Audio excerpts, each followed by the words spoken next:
welcome everyone. It's an absolute pleasure to be here. My name is Martin Morales. I'm a chef, restaurateur. I like to call myself actually a creative. I have great ideas, hopefully, and try to make them happen. I run 4 unique restaurants, Ceviche and Andina. Ceviche in Soho, Andina in Shoreditch, Ceviche Old Street, and Casita Andina, which is our new restaurant. Each of them is unique, each of them is very special, each of them is different and have different menus. Casita Andina, which has just opened in Soho, we focus a lot on the cuisine, the regional cuisine of Cusco and Ayacucho, and also it has a real link with culture and textiles and textile heritage we have, so we interweave that into the food and ingredients. Ceviche in Old Street is housed in a beautiful old building in Old Street, built in 1898 by Sir Thomas Lipton. And we restored it to its former glory, and we cover the 3 key regions of Peru, the coast, the Andes, and the Amazon. And Ceviche in Soho, the pioneer of our group of restaurants, the first to really launch Peruvian food in this country, 4 years old. Just a few weeks ago, we were number 6 best restaurant in London, as per Time Out. So very, very excited about Ceviche Soho and our work there. Very much focused on the coastal cuisine of Peru. And Andina in Shoreditch, really championing the food from Arequipa, the food from the Andes, and I'm going to talk a little bit about that moving forward. Again, a real champion for healthy eating as well. And so Charles and the team sort of asked me, talk about Peruvian food, past and future. I've got to say, there is this idea about trends, of course, we're always looking out for trends, but for us, and I just heard Adam's talk and presentation, and I've been tracking what Dan and his team have been doing in New York for many years, and it's phenomenal. But, there are cultures such as ours that come from ancient cultures where we have been using all ingredients and we have been using every part of the animal for a very long time. So for me and for us and my family, when I grew up in Peru, that was kind of essential and done all the time. So it's exciting to see top chefs doing that, as well as home cooks, and as well as the mamas in the kitchens in different restaurants around the Andes continuing to do that after thousands and thousands of years. And I'd also like to say we're just scratching the surface of what our cuisine is about. My work that started 5 years ago is just about introducing what we are doing on a wide, in a sort of introductory level. There's so much depth yet to discover. So I'm excited to be at the beginning of that curve.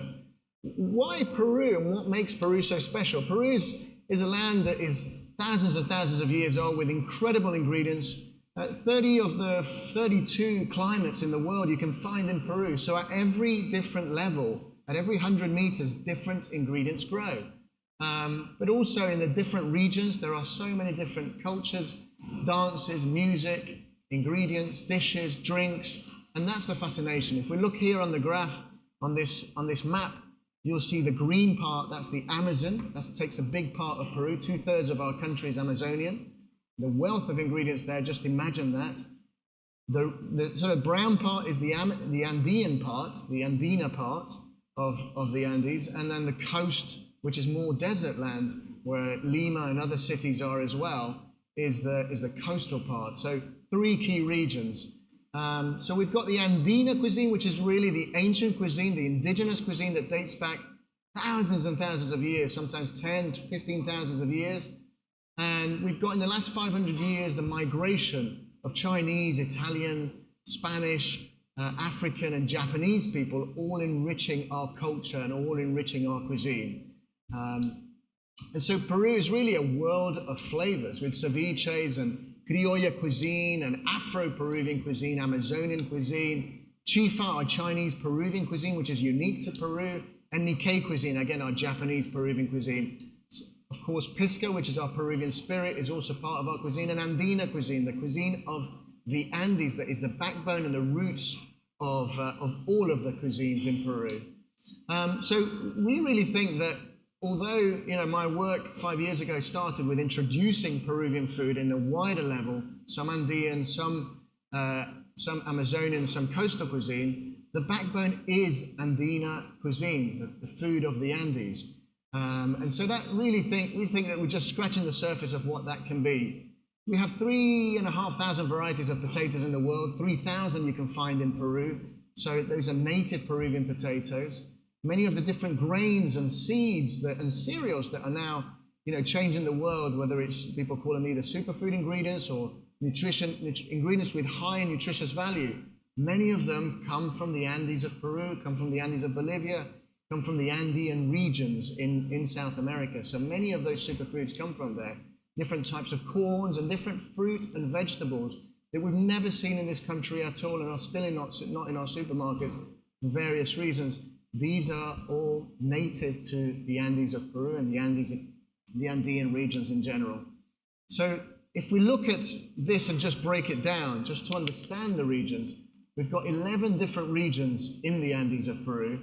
And I'm just going to talk to you about just a couple of them. So, for example, from Arequipa, let me just take this dish. Arequipa actually means, in Quechua, in our indigenous language, means stay here. So it's a real beautiful region of hope, of joy, and Solterito, and there's a really nice video that we made on our YouTube channel about Solterito. You can see the wonderful violet and purple potatoes native to Peru, the different types of tubers there as well, different types of corn and beans and chilies there, the Amarillo chili. And you look at Cusco, the region of Cusco. Many of you might have been to Machu Picchu or have heard of Machu Picchu. This is a corn cake. This is a dish that we serve in one of our restaurants. And again, using those different types of corn from Peru. A dish like chambar. It's a dish I grew up with. My grandmother was an Andina, a lady from the Andes, from La Libertad, the freedom. That's a region in the north of Peru in the Andes. And this dish has a variety of pulses as well as pork. And we serve this in Casita Andina. So again, the variety of ingredients that we're working with is phenomenal, and the variety of ingredients in the Andes. And last, in this kind of little tour of 4 regions out of the 11, there's a dish called puca picante. So some of our dishes also represent joy or hope, or also kind of look at different ingredients, and that's what we're trying to do, touch in different flavors that we've got in the different regions. Puca picante is no different. You can see oca, you can see mashua, you can see oyucos. These are different types of tubers that we now have in this country, just about. But many of these other ingredients, we as a company, as a group of restaurants, have bought them exclusively to serve them in our restaurants. Here there's also beetroot, and there's other ingredients there as well to make this wonderful, traditional, historic dish that is thousands of years old, but we serve this in Casita Andina. Puca actually means red, picante means hot. It's not exactly that fiery hot, but what it represents also, because of its vibrant color and the base of those ingredients is actually a little bit more sinister. Ayacucho is a city that has lived through a really tough time, if anyone knows about Peruvian history. Ayacucho was the birthplace of the independence of Peru. And so there were many battles and fights fought in that city. And also Ayacucho is a place where the Shining Path guerrilla movement started. So many massacres and genocides happened in this city. So this dish is very emblematic because of that as well, for me personally, because I lived in Peru during a time of trouble, and also because it continues to show our tradition. And I'm very excited to kind of present this to London for the first time. So the future, Andina food, again, Peruvian food, a trend, a fad. We were here 7,000 years ago. I think we'll be here for another 7,000 years. But the basis of all that is a bit of Andina cuisine, and that's what I think encapsulates a lot of ingredients that are exciting people today. And there's a movement that's happening that I think is about Andina cuisine. I was asked to come here also to talk about not just what I think is the future, and I was just talking a little bit about a new step forward in Peruvian cuisine with Andina cuisine, but also to talk about what makes us and what's kind of made our restaurant successful, what do we do that's different.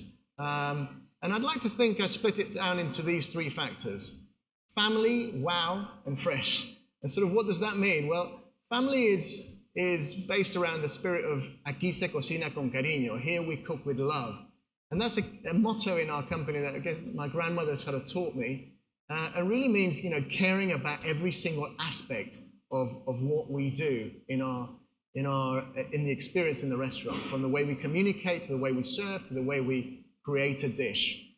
We also work along the lines of, within family, sharing.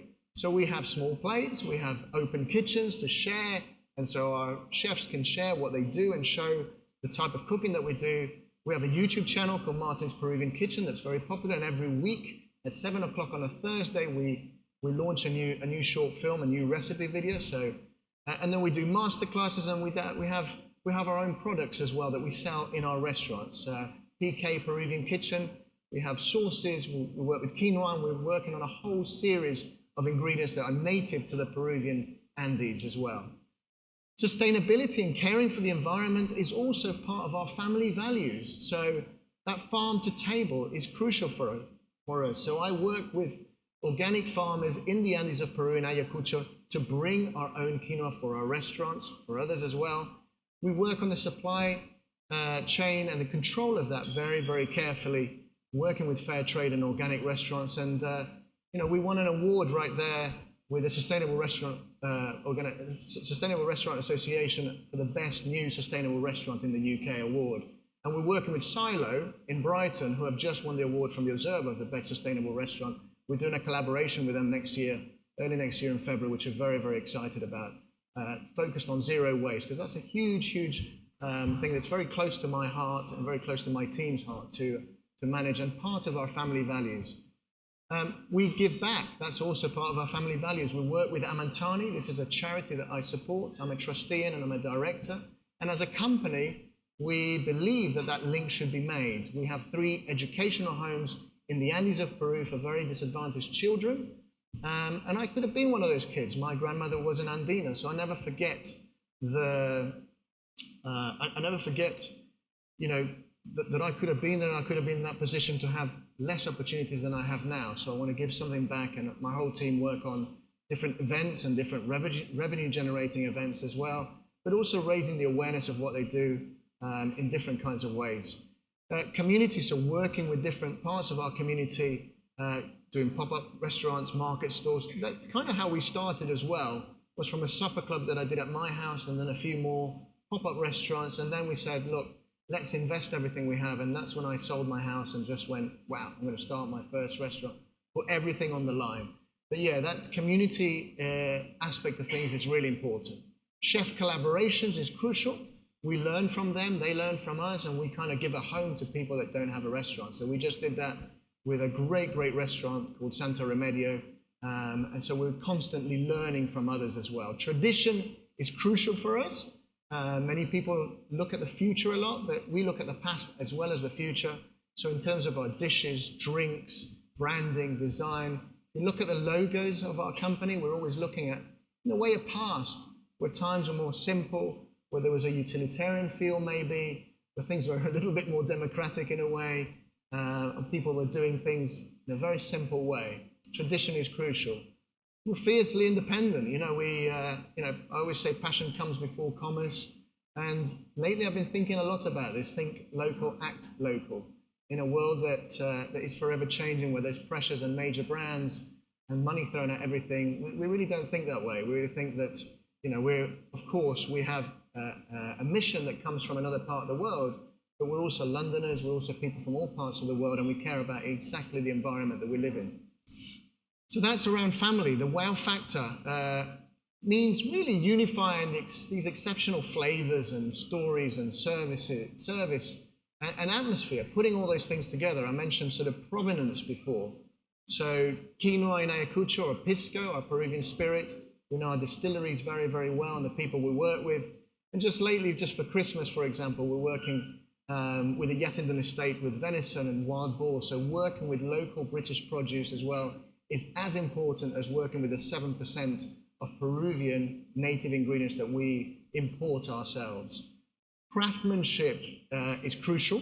So absolutely everything from the dishes we create, to also the carvings in the wood in our restaurants, to the textile weaving, even the tin crafting or the framing around mirrors that we work with. We've sourced those, worked with the best artisans in Peru to kind of create those, and you can see great examples of that in our restaurants. I mentioned regional cuisine is a huge focus for us because we want to extend and go deeper into the relationship of what it is in Peru. Some of our work and our investigative work is even more pioneering than many chefs in Peru themselves. we get reported on in Peru from our investigative trips that we do around the country, whether it's the coast or the Andes or the Amazon. Very important for us. Well-being, I'm a runner. I like fitness, I like eating well, I want to stay healthy, I want to stay happy. I'm in a midlife, so this is very important for me. It's always been very important for a restaurant to provide something that is healthy, nutritious, and so we also focus on that aspect of things, the pre and post workout menus, the level of nutrition in our ingredients, making sure there's not too much salt or too much sugar, or there's that option for customers in that way. Storytelling is crucial for us. That's why we wrote a cookbook. That's why we create recipes online. That's why we have our YouTube channel where we give recipes. You know, if I have a quid for every time a chef or a restaurateur outside of the UK or even in the UK said, hey, I watch your videos and that's what inspired me to start a restaurant. It's fantastic to hear that, and we like that. We want to share that. We're kind of like an open source platform in that way, and I've always believed in that. The authenticity is crucial. I was born in Peru, and that's my grandmother on the left-hand side. She was a lady from the Andes. So I mentioned the research trips that we do, but that authenticity of keeping in touch with Peru is absolutely crucial and part of the success of what we've been doing. People come to our restaurants to enjoy convenience, enjoy great value, but also to sometimes get away, the magical experience of coming to a place that's completely different to what might be available on offer, whether it's taking them to a little bit for a moment in a way to Lima or the Andes or Peru or even a new place. That's kind of what we do as well. And then entertainment, the open kitchens, the theater of cooking, the videos, and different events. There's an event called Cocina Libre that we did, which is like a freestyle cooking event for everyone. We invited 300 people, we served everything for free, we had sponsorship, and then people made their own dishes. So that customization was part of the entertainment, part of the engaging with customers. Style, whether it's casual fine dining with no fuss or affordable luxury, is crucial. Harmony, bringing all those things of a restaurant together, all those different elements in a restaurant is absolutely crucial. And then the sizing, you know, we do small sharing plates, but sometimes also we do a whole suckling pig. So that variety in sizing is crucial. And last but not least, in these sort of three areas is keeping it fresh. The creative, the innovation, and the pioneering thing that we do. And all the aspects of how we do that. We do place importance on raw ingredients. Obviously, one of our dishes out of our 492 national dishes is ceviche, but we have many salads as well. So that clean eating, raw eating, vegan, free from kind of aspect of our cuisine is so crucial, and especially a special focus in our restaurants. Cooking with fire and cooking on a grill. This is a photo of our sort of DJ booth grill in Ceviche Old Street. It's a lot of fun to watch, and we want to bring that closer to customers, and also the taste. And that's part of our tradition, but in particular our Afro-Peruvian traditions. Preserving, so pickling, infusing, drying, curing, all part of, you know, the heritage that we have within that ancient cuisine of Andina cuisine, but also through the migration of different peoples in Peru. Pure liquids, whether it's juicing, superfood. This is a photo taken in Andina, our restaurant. We do these wonderful juices for breakfast and lunch. And then the veggie cool, our quinoa burger, and just working a lot with vegetables. You know, most of our restaurants have over 50 or 50% of dishes are either vegetarian, many are also vegan. And the future in terms of drinks, lower alcohol and protein enriched. That's what customers want. We've always wanted to kind of just have that tasting element with our pisco and our spirits and that purity within that. We have our own twists, so we create our own beer that flavor matches with our ceviches. We do our own cold teas, our Andean cold teas as well. Color is absolutely crucial. So in this world of, you know, of just a small palette, we believe in a larger palette. And again, we're different, we want to stand out. So we use color in a very big way. Eye candy, you know, we're some of the top 10 most Instagram restaurants in London because we place a lot of value on design of dishes, the way they look, and also on photography and design in general. So, you know, making things look beautiful is a great entry point for what we do. close to finishing now, but our ambassadorial role, whether it's with ceviche or pisco or quinoa or our Hass avocados from Peru or lucuma or even sachainchi oil that not many people talk about. Many top chefs sort of write to me and say, well, where can I get this oil? Because it's the highest ingredient with omega-3 in the world. So we are ambassadorial in that way by selling those in our restaurants, by including them in our recipes, and by actually researching these ingredients deeply. And we have our own hero dishes, some of which come from tradition, some of which we've created. And last but not least, we are boundary crossing. So we have, in Ceviche Old Street, we have our own art gallery presenting 50 of Peru's top contemporary artists. It's the first contemporary art gallery outside of Peru. And we think, we also have our own record label. We launch one album a year of sometimes current music or sometimes vintage music. I'm a record collector and I love it and I research it as well, almost as much as food, but I don't quite have the time anymore. But bringing those different creative elements and crossing those boundaries for me is crucial. I see no distinction in a way between music, art, theatre, food, photography. They're all just creative forms, and I think customers really enjoy that, and particularly that multi-sensory experience is crucial for them when they come into one of the events that we've created, one of the restaurants we've created, and also the fact that we are true to those different art forms, and we're pretty good at them as well. So that's us. Come and see us at Christmas. This is my little chat about the next step, I think, in Peruvian food. And this is where you can find me. Thank you very much.